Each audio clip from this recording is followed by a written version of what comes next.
There's a room in London that most people will never see. Inside it sits a stockpile of diamonds so large that if it were released onto the market all at once, the entire global price of diamonds could collapse within days. For decades, one company made sure that room stayed locked. We're taught that diamonds are rare. We're taught they're worth a fortune because so few of them exist. But what if that entire idea, the thing you were told the moment someone got down on one knee, was built on one of the most effective illusions in business history? This is the strange, surprising story of how a fairly common rock became the most emotionally loaded purchase on Earth. Let's start with the ground itself. Diamonds form under extreme pressure and heat, deep in the Earth's mantle, roughly 90 miles down. Over millions of years, volcanic activity pushes them upward, closer to the surface, where humans eventually dig them out. This isn't a rare geological accident. It's a process that has repeated itself in dozens of locations across the planet. Russia, Botswana, Canada, Australia, and South Africa all sit on significant diamond deposits, and mining operations pull hundreds of millions of carats out of the earth every year. Compare that to something we all agree is genuinely rare. All the gold ever mined in human history would fit into a cube you could walk around in a few seconds. Diamonds don't come close to that level of scarcity, yet somehow they carry a bigger emotional price tag than gold ever has. So here's the real question worth sitting with. If diamonds aren't naturally scarce, why does a small one still cost thousands of dollars? The answer isn't buried underground. It's buried in a business strategy that started over a century ago. Picture South Africa in the late 1800s. Massive diamond deposits had just been discovered near a town called Kimberley, and diamonds were suddenly pouring out of the ground in staggering quantities. For the diamond trade, this was terrifying news. If diamonds became too abundant, they would become cheap, ordinary, unremarkable. So a businessman named Cecil Rhodes stepped in with a solution. He began buying up mines one after another until his company, De Beers, controlled the vast majority of the world's diamond supply. By the 20th century, De Beers wasn't just a mining company anymore. It was something closer to a gatekeeper, deciding how many diamonds the world was allowed to see each year. Rather than let supply and demand set the price naturally, De Beers throttled the flow of diamonds through a single, centralized selling system based in London. This is the locked room we started with. Diamonds from mines across multiple continents funneled into one organization, which handed out only a carefully measured amount to the public. Scarcity in this story wasn't discovered. It was manufactured. But controlling the supply was only half the plan. A vault full of diamonds is worthless if nobody wants to buy them. De Beers needed the public to feel like a diamond wasn't optional. It needed diamonds to feel necessary. In 1947, a copywriter named Francis Geraghty sat down and wrote 4 words that would reshape an entire industry, and arguably an entire culture. A diamond is forever. It wasn't just a slogan. It was a psychological anchor. The message told the public that love, if it's real, deserves something permanent, something that never fades or wears down. And conveniently, it also discouraged people from reselling their diamonds, keeping demand for new ones high generation after generation. Before this campaign, diamond engagement rings weren't a strict global expectation. Many cultures used other symbols entirely.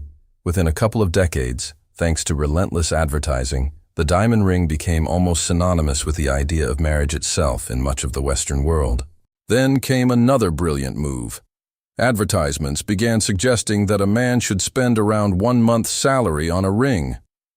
Later, some campaigns pushed the suggestion to 2 months' salary.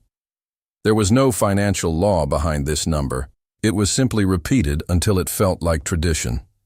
Now let's step into a jewelry store and look at how diamonds are actually priced once they reach the counter. The industry uses 4 main factors, known as the 4 C's: carat, cut, clarity, and color. These do influence how a diamond looks and reflects light. But here's what most shoppers never realize. Many of the grading systems used to communicate these qualities were developed and popularized by organizations closely connected to the diamond industry itself.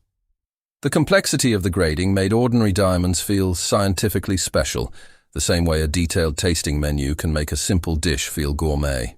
A truly flawless, perfectly colorless diamond is genuinely uncommon.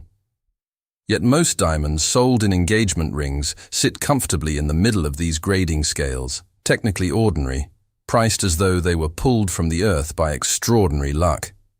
For most of the 20th century, this system worked flawlessly for the diamond industry. Then, starting in the 1970s, cracks began to appear. New diamond deposits were discovered in places like Russia, Canada, and Australia, and these newer producers weren't interested in funneling their diamonds through De Beers London Channel. Government regulators also grew uneasy watching one company dominate such a massive share of a global market. Antitrust pressure in multiple countries eventually forced De Beers to restructure its business. The company still exists today, but its grip on the world's diamond supply is nowhere near as absolute as it once was. And then a technological shift arrived that the old diamond industry never fully saw coming. Scientists figured out how to grow diamonds in a laboratory, recreating the same intense pressure and heat found deep underground, just compressed into a matter of weeks instead of a billion years. The result isn't a fake or a cheap imitation. It's chemically and physically identical to a mined diamond, carbon atom for carbon atom, hardness for hardness, sparkle for sparkle. Even trained gemologists often need specialized equipment just to tell which is which. Lab-grown diamonds typically cost 40 to 85% less than mined diamonds of similar size and quality. And that price gap creates an uncomfortable question for an entire industry built on the idea of natural scarcity. If both diamonds are essentially the same thing, what exactly are you paying extra for? Predictably, the traditional diamond industry responded the way it always has, through storytelling rather than science. New campaigns emerged, emphasizing the romance of natural origin. The idea that a diamond formed over 1 billion years underground carries more meaning than one grown in a lab. It's a clever pivot, because it quietly admits that the physical qualities were never really the point.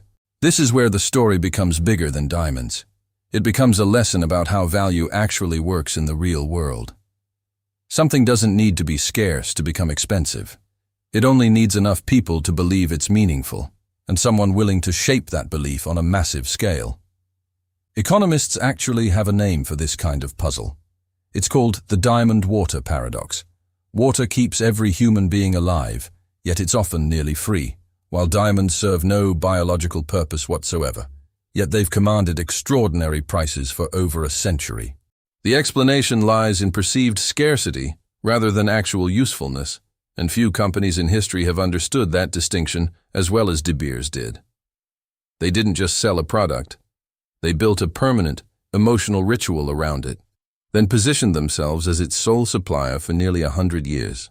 So the next time you see a diamond catch the light in a jewelry store window, remember what you're actually looking at. It's not simply compressed carbon pulled from the depths of the planet. It's the result of one of the most successful marketing strategies ever devised, a strategy so effective that it convinced millions of people across generations that a relatively common mineral was priceless. Diamonds were never as rare as we were told.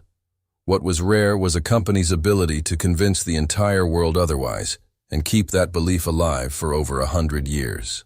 Maybe the strangest part of this whole story is what it reveals about us. In a world full of things that are genuinely rare, quiet mornings, undivided attention, time with the people we love, we built one of our biggest cultural symbols of devotion around a mineral that was never really scarce at all. If this story changed the way you look at something you thought you already understood, you'll probably enjoy digging into more of these hidden economic stories with us. Hit subscribe to The Economics of Weird Things, and join us next time as we pull apart another everyday object hiding a surprisingly strange story underneath.